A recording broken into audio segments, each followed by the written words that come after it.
Good morning, this is Dan Foster. We are in, holy snaps, look at those grapefruit. We are in Culver City, California. I'm here for a wedding. What I'm going to do is I'm going to take you guys on a quick little trip across town to visit a couple growers that you may or may not know. First one is Nick Baselli. He's in Garden Grove, and then Pamela, who's in Newport Beach. I'm waiting for my Uber rider or driver, and we're gonna go check out their orchards or their collections.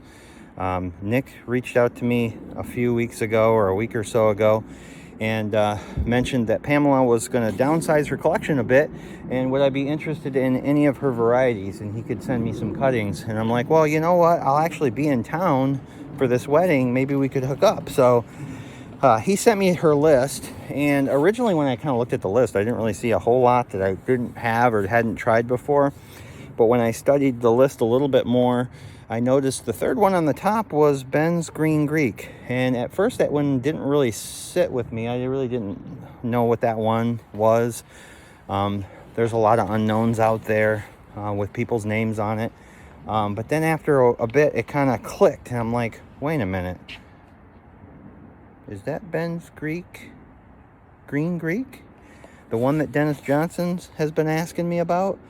About 6 months ago, Dennis said, hey Dan, any fig that I'm looking for now, it's got to be super special. Really the only one that I'm looking for is Ben's Green Greek. So keep your eye open for it, and let me know if you come across it. So I'm like, he sent me a YouTube video that Ben made about 7 years ago, kind of showing that fig. And so he compares it to Smith fig. And if any of you guys know, Smith fig is one of the best figs out there. So if you're comparing this fig to Smith in any way, shape, or form, it's got to be a great fig. So I want to take you guys on this adventure today and see if we can track this fig down, meet some cool people, and take you guys in along the way. So enjoy, sit tight, and I'll check back in a bit. I'm going to get my Uber ride here.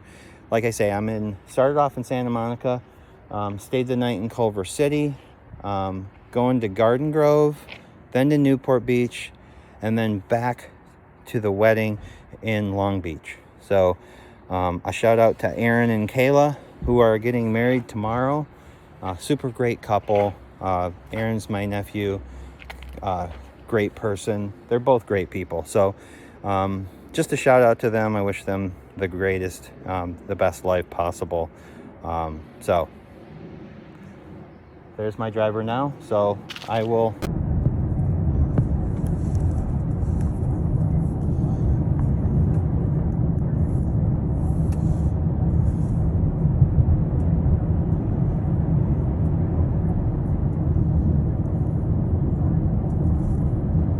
Sure.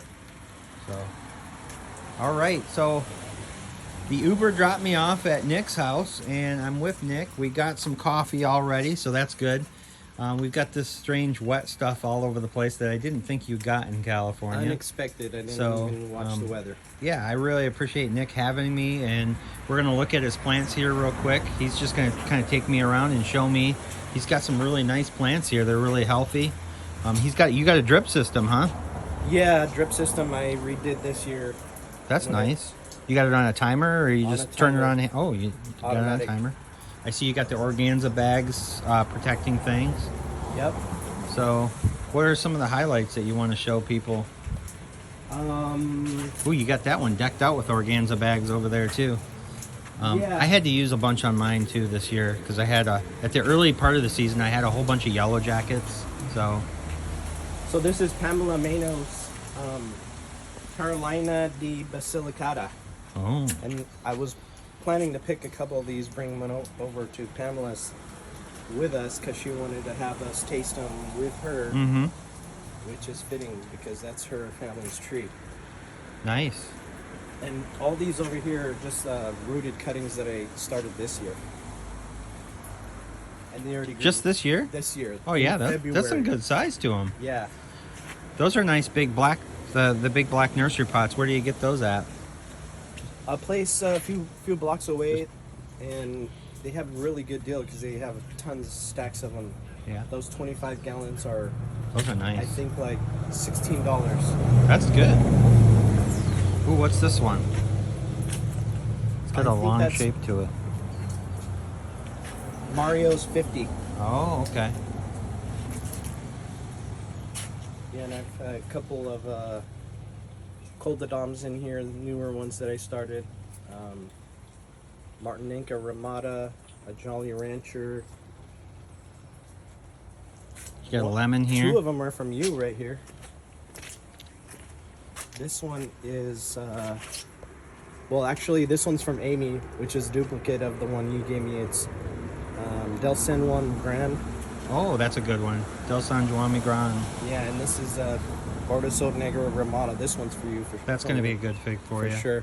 Yeah, so that's I have a great fig. One of each of these in the ground over here, too. Oh, good. Yeah, and I see you've got them all in the ground over there. Oh, that's nice. That's all in drip system. Automatic drip system, too. Yeah. Nice big piece of property, which, you know, isn't normal from what I've been seeing as I've been here in California. Most people, at least where I've been at, over in Santa Monica, Culver City, everybody's really close together. There's not a lot of big yards like this, so this is kind of cool. Yeah, the farther you get away from LA and the suburbs, they got bigger yards. Well, not everywhere, but here in Garden Grove, there's a lot of big lots. Yeah. Okay, let's walk through. Show me some of the highlights, some of the things that you're excited about.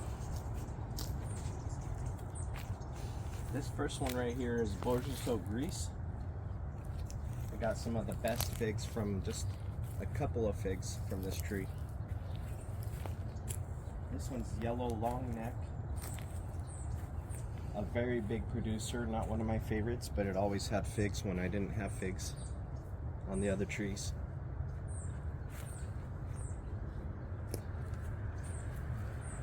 Right here is another Panache, one of my top 10. This one right here I bought from a nursery in Santa Ana called Laguna Hills Nursery, and they mislabeled it, so I'm not sure what it is. So I'm gonna be calling it Garden Grove Unknown for now until I figure it out. Super good yellow-green on the outside with bright red on the inside. So if anybody knows what it is.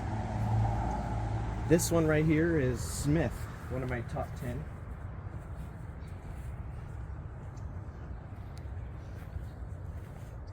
Smith, I know that's one of your favorites too. This one right here to the right is Jolly Rancher.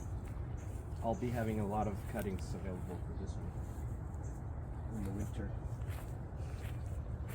Right here we have Martinica, and then over here is Coldadom Ramada.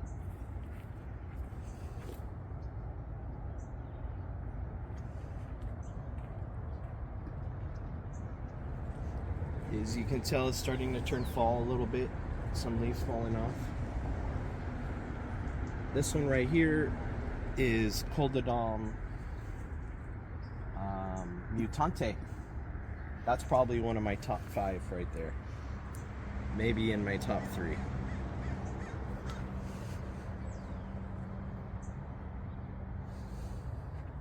And then to the right here we have Coldadom Noir and Coldadom Roja. So I've got 4 Coldadoms in a row here.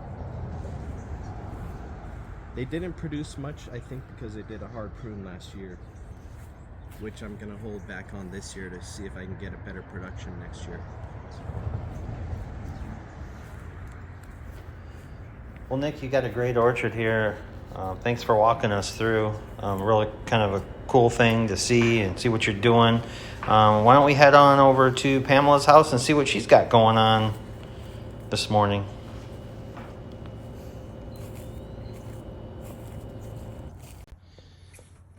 Okay, so we just stopped here. We just got here to Pamela's house. The dogs have greeted me.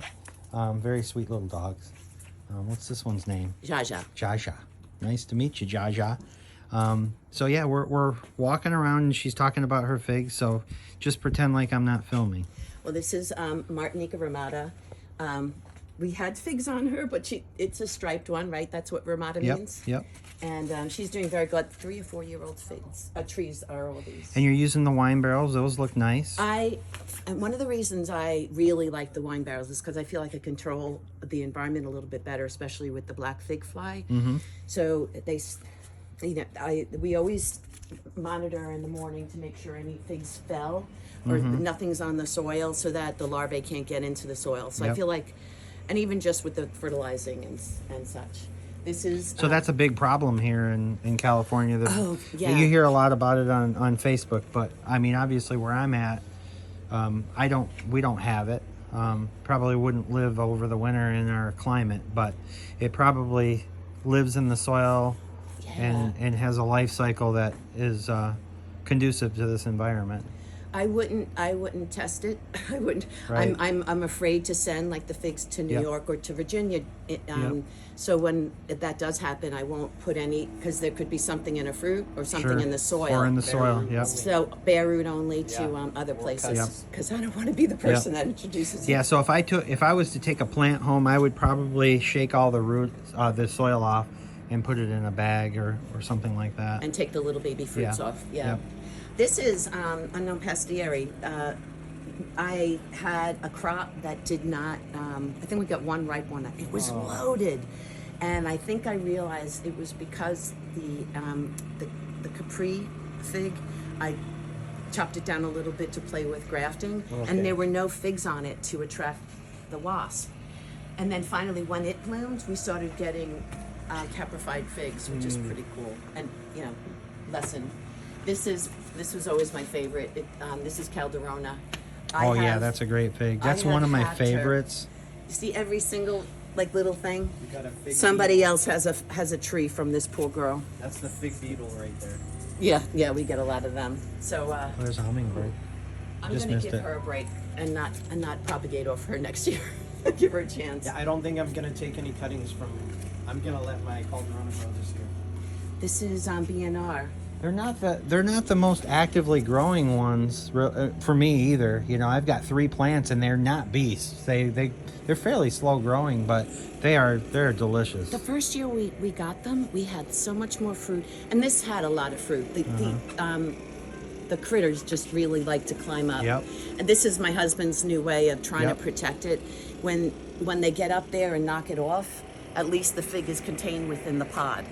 So he feels like, Oh, you put one of those air layer balls on the fig. On a fig, like this one, this BNR is turning purple. There's a real one under here. We could look at it. That we're trying to keep from Mr. Critter. This one's a real late one for me. It's a great fig, but it's a little bit late. All the striped figs for me are late though. Col de Dame Ramata, Martinez Ramata. But I guess if you're going to struggle through having a late fig, that's the one to do it with. Yeah. Beautiful, beautiful. This one, this in the corner is Mora de Cavina. Oh, that's a great fig. Another one. It's a weeper for me. It likes to grow really funny, all over the place. Kind of like yours. I mean, I got these branches that are they just go up and they just fall over, I have one that I'm giving to Nick in the back because I just have too much, and my husband loves this fig. It tastes like strawberries he loves how they come in the little teardrop, and last year it was so productive. He had one every day, but this year, because I took this branch, I made 3 trees out of it, including this one. Vincent loves this one. This is from you, De Tres Blay. Oh yeah, I love that one too. And this is actually, I think, a cutting off of the original one. This is a great tree. Yeah. The squirrels love it. Seems like squirrels are a big problem here. Squirrels don't know my figs. Dan, we're right off of the Back Bay, so we have a forest out there. Yeah. Yep, he got another one. This is White Madeira. He got that's a good last one. Night. Yep. That's probably what we just looked at. That one was one of your favorite ones. Yes, this year it's turning to my very favorite. Love this fig. I love it. It's so yummy. And I don't, that's a good one. Yeah, you're your fig. So you and I both came to the same conclusion.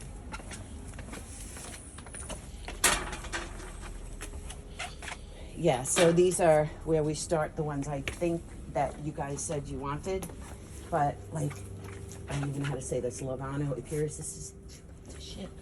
You're gonna have to air layer this and send it to Dan, Okay. right? Or take a cutting now. That's fine. Yep.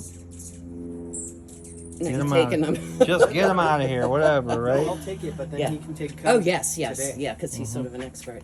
The other thing is, I have a, Ooh, that's pretty back here. yeah. Did you still? You'll have to tell me about your family fig. You have your family fig back here? I have tiny ones of her. and We'll talk about that one yeah. later. Yeah. Because I love it so much, but we haven't gotten one. They've all been, this is another white Madeira, another Calderona. Oh yeah, that's a healthy plant. I love the structure on that one. Harry's Creek. Harry yeah. has That's a great produced fig. So, look at all these trees. Because Yeah. I don't take that one cuttings. actually. Yeah, that one you probably know the story of that one. There was a Greek, a family up by the Detroit airport that my friend CJ ran into, and that was his family fig that they had growing in the backyard that they protected and kept growing. So he actually lost his plant, and I gave him back one. So that's what's cool about sharing family figs is if you ever lose one, you always got a backup with somebody. So. Yes, and yeah, I agree. This tree just, yeah, this is Pontetressa. And That's a when good I one. was talking to, I think it was Brian Melton, he said, I don't carry that one. I don't grow it because of the history, and you know the history about it being taken, you know, robbed from someone's Switzerland garden, and then the owner didn't even because it was destroyed.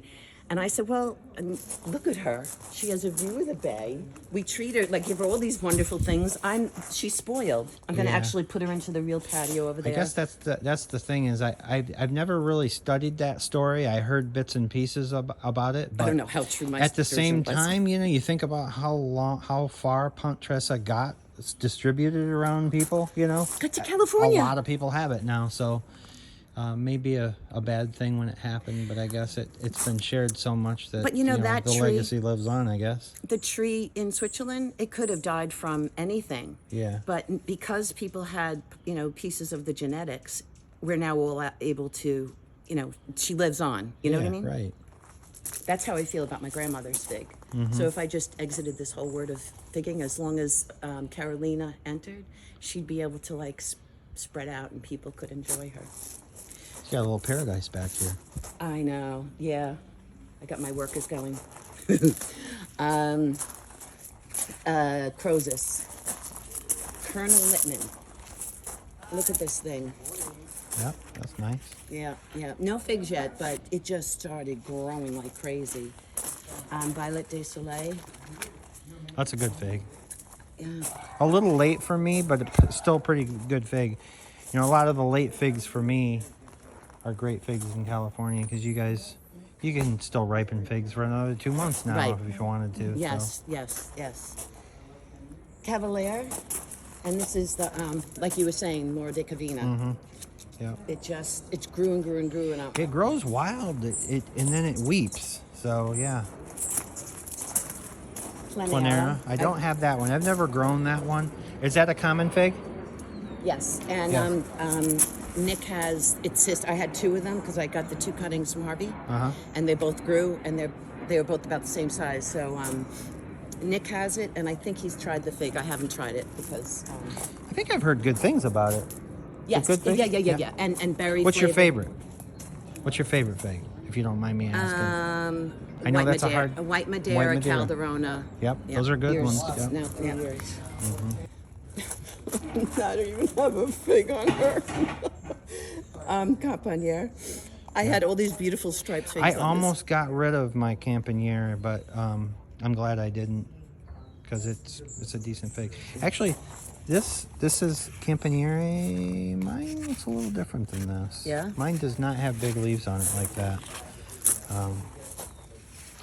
And that's Is this Smith? no, Madeira Island Black. Oh, okay. That's one that I don't have. It's doing That good. one was one that was distributed by somebody on eBay, I think. Maybe that was selling some Black Madeira types, and yeah, so it's similar to the Black Madeira, right? That's my understanding. Yes. Although for me, Black Madeira does not have the 5 lobes on it, but they're not all that way. So a lot of times people try to categorize figs by how many lobes they are, but you'll see single lobes and triple lobes and 5 lobes on the same plant, and then as it ages, it'll change. And I've seen that on Calderona. yeah, so I think it could be some juvenility or some variability there. Black Tuscan? Yeah, this is a That's baby good of one. the one that I Yep. got from you. Yep. So that's very similar to Black Madeira. Probably a synonym of Black Madeira. I gave the mother tree to my friend who lives across the bay, and he just gets it's loaded with figs. Even if he has critters taking them, he still has plenty. Yep. Another kernel. Yep. This is one of my favorites because I think she's so pretty. This is we call her Genovese Nero. Oh, that's a great one. Isn't she? Look how she's just hanging out with her Yep. little animals. All right. Well, let's break off here and we'll And then come this back is to it. Capulco. So, and I have some of the figs in the refrigerators and the dried ones from Yeah, I have some right here, Carolina. Ooh, good. So yeah, like I was saying, the stories are what makes these figs to me. The stories behind them, they got to be good tasting, but still, the stories are what makes them. You got a lot of these Carolina figs. So tell me about your Carolina fig. So, Carolina de Basilicata is the name of the fig. She's the family heirloom fig, I guess you would call it. In 1902, my great grandmother came over from Basilicata, Italy, with her family tree, and she came through from Rome to Ellis Island, and she settled in Corona, Queens, and she grew it there. When my father had his own family, he brought it to Long Island, and it's always been a tree in our family. And the kids took one, but it's only been in our family for all these years. And I guess when the pandemic came, I did some research, and I'm learning that, and through my work with propagating and doing both air layers and rooting the cuttings, I've learned that this tree is just amazing. She's a beast. She grows the fastest. Her roots come out the first. Like she's just, and so I'm not surprised that it made it across the Atlantic and it grew in Queens. Yeah. She's been through a million blizzards and hurricanes and all that stuff that happens in New York too. So What year? 1902. Okay. Yeah, she was 18 years old. And I gave Nick a tree last year, and he already has fruits to share. So Sweet. pretty cool. Yeah. And the figs don't split, and it has a tight eye, bug resistant, and it's Thin skin, right? thin skin. It looks like a Mild. Mount Etna fig, similar, which doesn't surprise me because a lot of figs that came from immigrants in that part of Italy have that profile. So, What's one of- another example of Mount Crows, hardy Chicago. There's tons of them, but they're all variants of Mount Etna type figs. Usually see a fuzzy leaf, some white dots, so it kind of looks like a Mount Etna fig. So yeah, I'd be honored to try it. One of the things I'm going to be doing at my orchard next year is planting them in the ground and seeing which ones are the most cold hardy, and because I mean, being in Michigan, if you I'll do that with extras. So I'll have extras of all my Mount Etnas, and I'm going to put them in the ground and kind of do what Nick's doing with irrigation and see if I can't protect them and see which ones come back from a dormancy. Are you in 7? 6B. Oh, 6B. So yeah, All right. really not somebody who should be able to I have a feeling. grow figs. I have a feeling this might work, and I believe that this fig would make a great rootstock because it grows so well So everywhere and so vigorously, fast. And if a graft would take on the characteristics of the tree that it's on, is that true? Yeah. So Well, usually if you have a runt of a variety, it could help it by putting it on a vigorous rootstock. So, yeah, like Calderona would be good to put on a vigorous rootstock. Bordesau Negro Ramada would be a good one. Some of those really slow varieties are good to graft onto those really fast rootstocks. Yeah. So, yeah, so that's our girl, and I hope that a lot of people get to You can try see it. your crows right here. Also kind of a fuzzy leaf. Yeah, So similar. isn't that funny? Yeah. There's another airplane. I'm gonna cut out here. All right, I'm gonna try one. You want to dig in? Which one do you want me to try? That one or that? Whichever. Probably you think. this one looks good. I like the red in that one. Wow, very fruity. And the fruit is fig, right? Yes. That is delicious. Very intense. A good berry flavor. Mm-hmm. Intense. Pretty good. No, it doesn't taste like fig. This one doesn't. Like berry, more like berries. What do you think? It does have a berry flavor. Peach. Peaches, Yeah, yes. peach nectarine. Yeah, you're right. I'm saying, when I said fruity, I feel like I'm just eating like a breakfast fruit. I'm not Yeah. sure. But the ones that Cindy dried taste like fig Newton. Okay. I'll get them. Same exact. Do you guys dry your fruit at all? At home, this fig dries really well because growing in New York, it's just loaded with fruit, but they don't know what to do with it. They give it to friends, and then they dry them, and yeah. I use a dehydrator. I really like doing that. It does change the flavor a little bit, but at least they don't all rot, you know. And I don't really like to freeze the figs unless I'm gonna make jam. So some people say that if you freeze a fig and then eat it later, it's awesome. But I don't really like frozen figs. I think freezing them ruins them, but that's just me. Once they get mushy. Yep. If you're gonna cook them and make jam, maybe, but That's not if you're gonna eat them fresh later. white Madeira, number 1. Beautiful. Oh, you have a white Madeira? Yeah. They could have been a little more ripe, but they're looking pretty good. Go for it. That's my favorite. I'm gonna show you. My white Madeira is starting to ripen at home. I'm gonna take 2 Carolinas downstairs. Okay. This isn't as very as That's ones delicious. that we've had, so I know what you. I love the crunch. That one's good. I love that one. And we got what? Figo Preto, Figo Preto, Cotedam Mutante, and and your unknown garden grove. Grove. Let's do a Preto. Can't beat Preto. Oh yeah, it's got some jam in the middle. I think everybody needs a Preto. And there's a lot of synonyms out there that are very similar. You got Black Madeira, Preto. I think Black Tuscan is a synonym. Craven's Craven. Oh wow. Oh, that looks a little bit of sourness in that one, so that we'll probably one, skip yeah. that one. A little bit of mold in there. Yep. Waited a little too long. But you Beautiful can see the fig color. though. I bet you that would be great. Sometimes you're just gonna get that though. That doesn't mean it's a bad fig. I mean, I'll get that on the inside of several of my figs, but it doesn't mean that it's a bad variety. It's just the luck of the draw sometimes. Yeah, I waited a little too long on that one. Let's check out this one. Like this. I'm excited to see the Mutante. Can I hold that real quick? Yep. I want to show the stripes on it because, like I say, I've never been able to ripen this one. It's just too late, but it's got beautiful striping, the cracking. So Dried figs? Yeah. So this is Carolina that Cindy dried.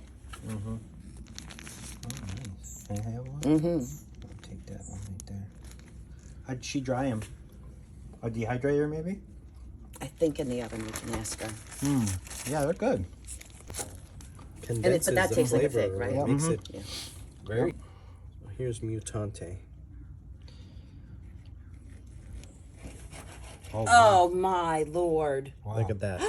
That's a hoss right there. That's a beast. You can taste that by just looking at it, can't you? Oh wow! That's why I really wanted I'm gonna to get quarter that it. one, but yeah, unfortunately I could never ripen it. But I still have a plant going, so Yeah, well, for you, I kept the cutting and because you're so good at propagating, you're able to, even if you can't share the fruit, you can share the tree. right. Can I run them down? Yeah. Right now, which one? Oh my god, Go it's ahead. so Go red. for it. These two? Yeah. Wow. I got a Mutante because you gave me a cutting. Really? And it worked. Oh, cool. Remember? Awesome. John and Smith. Yeah. They're Cool. from you. Are we eating this? Go now? ahead. Okay. That's for you too. I've had a couple this year already.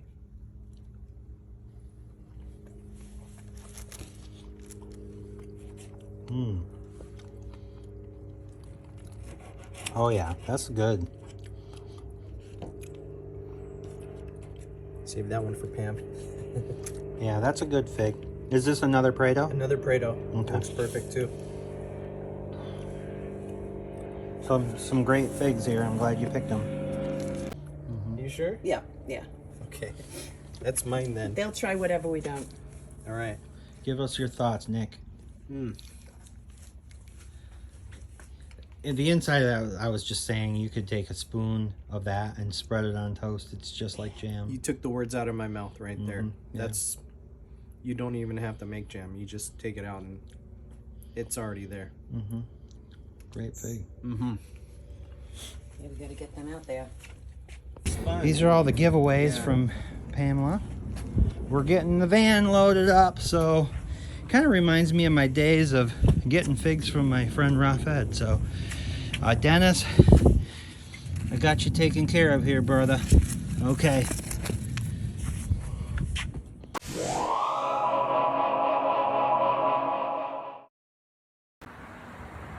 Okay, so we're back at the house here. Thank you, Nick, for taking me around and showing me the area. Thank you for your tour of your orchard. That was really awesome. We got a couple cool figs. I got the dark green, or the green Greek fig for Dennis Johnson, so he's going to be super excited about that. So the sun's out, the rain went away, so thank you guys for coming along on this fig journey with us. I really enjoyed my time both at Nick's house and at Pamela's house. It's great to put faces, not necessarily faces, voices with the people that we see on Facebook. Yep. So really appreciate all the time today, and thank you for watching. Enjoy. See ya.